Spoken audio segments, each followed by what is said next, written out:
Hey viewers, my name's Cara. I'm your host for Tuesdays here on the Pagan Perspective. Welcome to August. This month is the collab's anniversary. It'll be happening in a couple weeks. So you'll hear from the hosts for a couple of weeks, and then you'll hear from the subs for a couple of weeks in a row while the regular hosts take a break and we celebrate the anniversary. And then we'll get back into another year. If you have new topics for us, by the way, please submit those. I believe there is a link in the description to how to do that. There are a couple of different official ways to do that. I will make sure that I put that in the description so that I don't have to talk about it too much right now. This week, we are doing another throwback topic. Woo! I like the throwbacks, okay? I feel like there were a lot of topics that haven't necessarily been asked in a while because we have covered them before, but it has been long enough. It's time to revisit them. And especially with this one, this week we are talking about the idea of keeping some kind of written record, some kind of journal, if it's not written per se, some kind of record of your progress on your spiritual path. And how are you doing that? I happen to have recently done a video on my personal channel, as you know, if you watch my personal channel, there hasn't been anything new there for a couple months. So when I say recently, I mean a few months ago, I did a video all about my journals, my mirror books, my book of shadows, what I consider that to be, all of the different places that I write down things about my path and my practice. One of those being this right here, which you saw in this video's thumbnail. This is the book that I refer to as my Book of Shadows. But, so recently I did the video on all that, right? And so the reason I say especially this topic, it's good to revisit it again, even though we've talked about it before, is that as we're learning, we may change opinions. We may learn different things that make us think of things in a different way. So the reason that that comes up for me right now is since I recently did a video all about my journals and all of the various ones, I have a couple of them sitting here. Here's a little one. Here's, oh my gosh, I have so many books sitting everywhere. I have like a tarot deck strewn across this desk. I have note cards for an upcoming presentation that I'm giving somewhere. I have my notes for this video. I have writing utensils, just everything is everywhere. Here's another one of them. Sort of a ritual note keeping. Here's another one of them. So I will link to my video that I did on that topic on my personal channel at the end of this video. It'll come up over here at the end, on the end screen. So you can go watch that. So in this video, I decided to focus on the terminology and talk about what is a Book of Shadows, what is a grimoire. A lot of times we use them interchangeably, and are they really interchangeable? Let me set these back on the windowsill. Are they really interchangeable, or what the heck do these things mean? And this is something that I know I've looked up before, and I know you can just Google it, and I encourage you to do so, or whatever search engine you use. I encourage you to look it up online. What I decided to do today was go through my bookshelf and find the books that have basic definitions of things, and I looked for the books I have that have definitions of Book of Shadows and Grimoire to do a little compare and contrast. Here are the books that I looked at for this purpose, and I have my notes here in front of me. So long story short, I have basic working definitions that I use within my path and practice that I didn't go back and watch the recent video that I did, but I probably talked about them in that video where I talked about all my different books and how I record my practice. So you may have heard me refer to this book as a Book of Shadows, but I feel like the type of information that I put in this is more like what I refer to as a grimoire, that it's more like reference material, like a informational textbook type of thing, where I keep charts and correspondences, what different herbs are good for, what different colors mean, symbolism of numerology, what different numbers mean, stuff like that.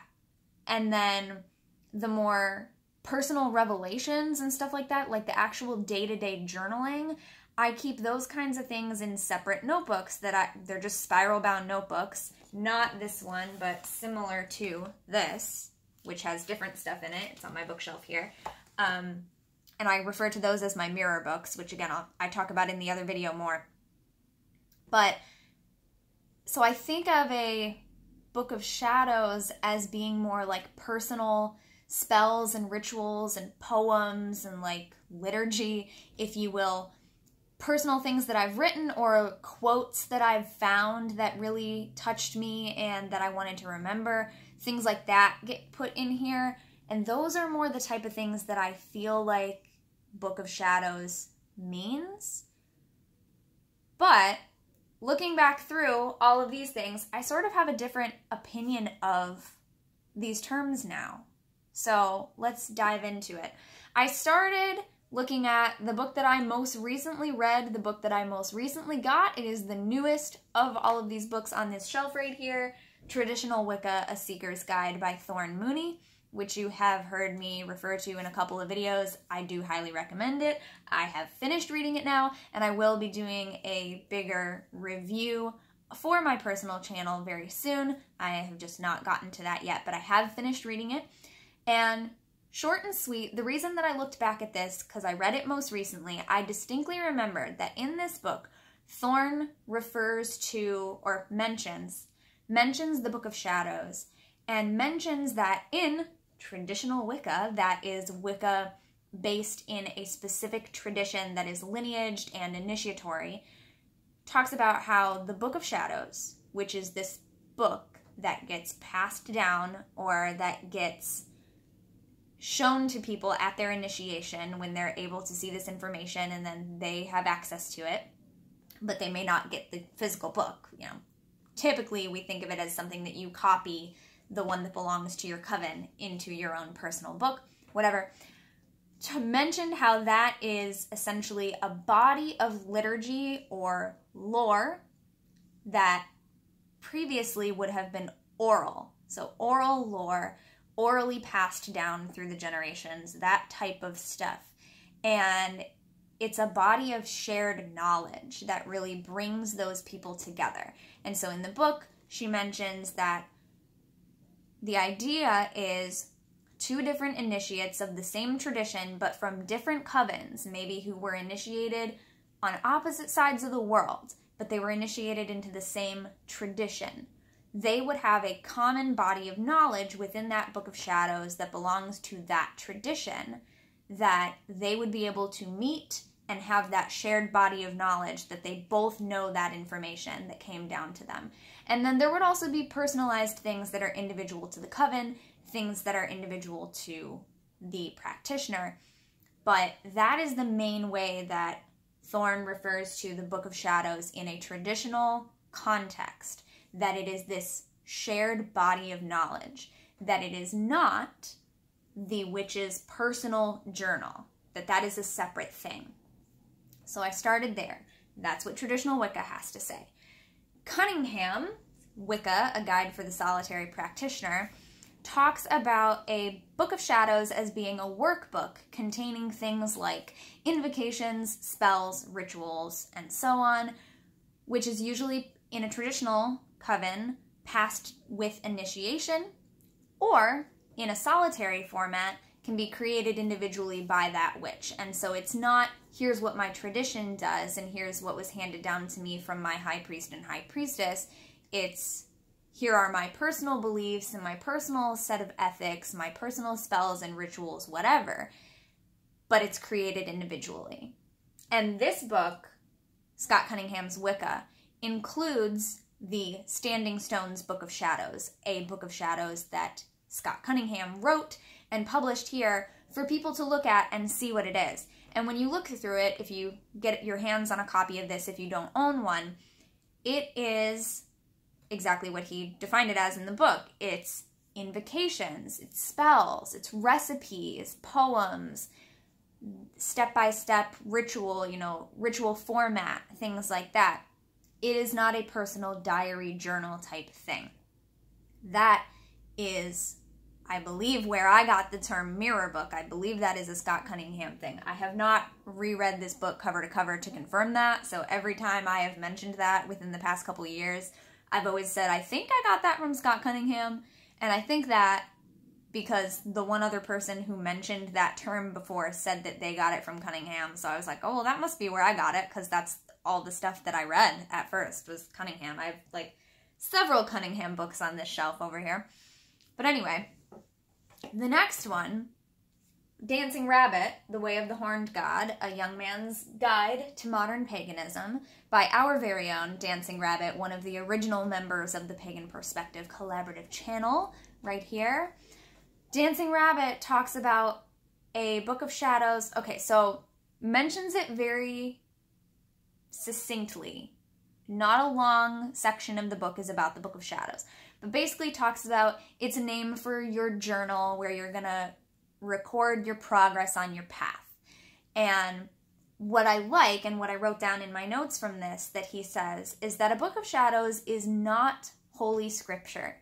It is not the one true way of a book for everyone to follow, right? It's not like this is my copy of the Book of Shadows, which applies to all pagans, or this is the Book of Shadows that applies to all Wiccans everywhere.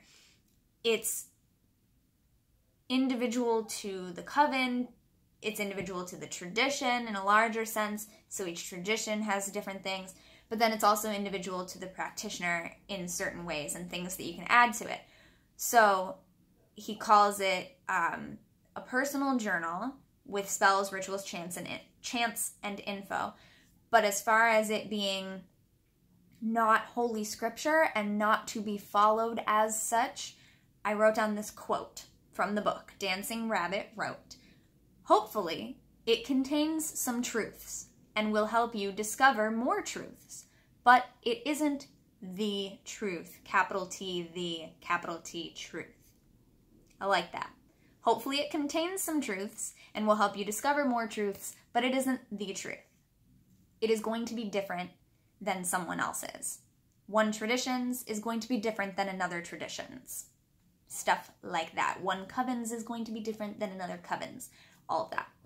The next one, okay, and another thing I want to mention here is when we're looking up definitions, and obviously this goes for online as well as books, we need to be aware of the audience for the book that we're getting the information from and that author's personal background and where they're coming from. Thorn does an amazing job, as many authors do, of taking the moment at the beginning of the book to say, here's what I mean when I say Wicca. Here's what I mean when I say witchcraft. Here's what I mean when I say pagan. Because these are words that can mean very different things to different people. And this is the same thing. So here's what we mean when we say Book of Shadows. Here's what we mean when we say journal, you know, whatever the case may be. So, with that in mind, the Everything Paganism book by Selene Silverwind is a very basic, like, introduction, beginner type text that I recommend for people who are very, like, baseline, just getting interested in it, or to give to someone in your family or one of your friends who need a very basic understanding, because this covers basic Wicca, basic Druidry, basic Asatru, I know, my pronunciation is wanting, but basic. So, as such, the definition, basic. So in the Everything Paganism book, Selene Silverwind says, the BOS, the Book of Shadows, is a magical journal, reference manual, and spell book all rolled into one. That is a quote. And talks about how some design it, some solitary practitioners, so if you're not in a coven, some people design it and write it in such a way that they are intending that it could be passed on to someone else, for someone else to use. Like if you're writing a book that you intend to publish for anyone to read, some people create their personal Book of Shadows in that same way, that as you're writing it, you are thinking, this is going to be passed down to someone in the future. So it's not typically going to have personal stuff in it, like your dreams and your day-to-day life. You know, that might be something different. Others do use the Book of Shadows as more of a personal diary type thing. When I started using this book, like this physical thing, it was a diary of sorts. There are diary entries in the front of it, and I've decided to keep them because I think they're cute, and they have to do with the very early days of my practice. And so I decided to keep them because it reminds me of where I started. But after a few of those, it became very much reference and charts and like stuff that I need to look up. So it kind of evolved rather quickly. Every one of the books I've mentioned so far has talked about a distinction between Coven Book of Shadows, which have Coven-based lore and information that is common knowledge, shared knowledge to the entire Coven and all initiates thereof, and the personal elements that get added to the individual witches' journal portion of their Book of Shadows. And they may or may not be kept in the same physical book. They might be different things, or they might be the same. It depends on how you keep it. The next two are encyclopedias put together by Rosemary and Guiley. This one is the Encyclopedia of Witches and Witchcraft. This one is the Encyclopedia of Magic and Alchemy. Both have entries on Book of Shadows and Grimoire, but, as makes sense, Witches and Witchcraft has a much longer and in-depth entry on Books of Shadows and a snippet about what a grimoire is. The Encyclopedia of Magic and Alchemy has a much longer entry on grimoires and breaking down some of the most well-known grimoires, and a shorter, updated, because this was published after this other one, Magic and Alchemy came after Witches and Witchcraft, has a much shorter, updated entry on what a Book of Shadows is. So here's a quick rundown, because I know this video is already getting lengthy. So in the Encyclopedia of Witches and Witchcraft, Guiley says a Book of Shadows is a guide for practice with beliefs, rituals, laws and ethics, lore, chants, reference material, spells, and much more. It is typically passed down with initiation into an initiatory traditional style coven. Information is limited to the degree which that initiate has reached. So it's limited to your degrees of advancement. As you advance, you get new information and new parts of that body of shared knowledge. And it reflects the practices and beliefs of that individual coven, because things may be added or removed while keeping that core. And Thorn talks about that in traditional Wicca as well. How much can be changed while still maintaining the core of what makes that tradition. But acknowledging that some things can be changed or added to by each person who has it, so it reflects the practices and beliefs of that individual coven, as well as maybe reflecting the interests and specialties of the individual witch. Guiley references probably the best known example of a Book of Shadows as Aradia, Gospel of the Witches, which I have a copy of here. And if you have this, if you've read through it, if you've ever seen it, you will realize that, again, it's not a diary. It's not a personal journal. It is lore. In this case, it's folklore, mythology, also invocations, poetry, stuff like that. So it has a personal element. Obviously, like devotional poetry can be very personal, but it's not like, today is Tuesday, and I went for a walk in the park today, and I saw this beautiful leaf that reminded me of this meditation that I did 3 years ago, and like, that would go in my journal. I wouldn't put that in this. That's not what this is for. But if it inspired me to write a circle casting based on that experience, and I wanted to record that circle casting word for word, that would go in here. So that's just my personal distinction of how I separate them. So Guiley says that Aradia is a good example, probably the most well-known example of a Book of Shadows. Just in case you're interested or have the ability to check that out. Grimoire, on the other hand, the best known example is the Key of Solomon and any of those related books, the Lesser Key of Solomon, etc. But there's many more, and they are listed in these encyclopedias and also in Grimaces, which I'll get to in a second. She defines grimoires as handbooks on magic, typically of ceremonial magic or occultism. They gained popularity in the 19th 17th through 19th century, but really came into common use in the 13th century. The original role of the grimoire was to conjure and control demons and spirits for the magician's personal use, and they had very specific instructions, such as what to wear and when exactly to do the working as far as astrological time was concerned. It was very specific. Arthur Edward Waite, who wrote the book for the Waite-Smith Tarot, wrote books on grimoires, and other occultists as well have written modern versions and have written about older versions and their opinions of them. And so this is where I started thinking, oh, like that really makes sense to me. And I must have known this before because I've read these things before. But I had forgotten that grimoire was more of a ceremonial magic term and had more to do with conjuring of spirits and things like that, which I personally don't do much of, at least. So then I started thinking maybe grimoire is not a good term for me to use because of reasons. But anyway, it brings up the idea that it's just important to take a moment to say, here's what I mean when I say grimoire. Because if I'm talking to someone who's really into Western occultism from the Renaissance period and I say, I have a grimoire, they're going to think that it has to do with conjuring demons and such, which this does not have anything like that. So if you think that's what it is, you're going to be very disappointed. So perhaps I need to be more specific. In the Encyclopedia of Magic and Alchemy, she defines a book of shadows as, particularly in Wicca or neo-paganism in general, a personal, secret book which contains spells, rituals, lore, chants, dances, beliefs, laws, ethics, all of that same kind of stuff, right?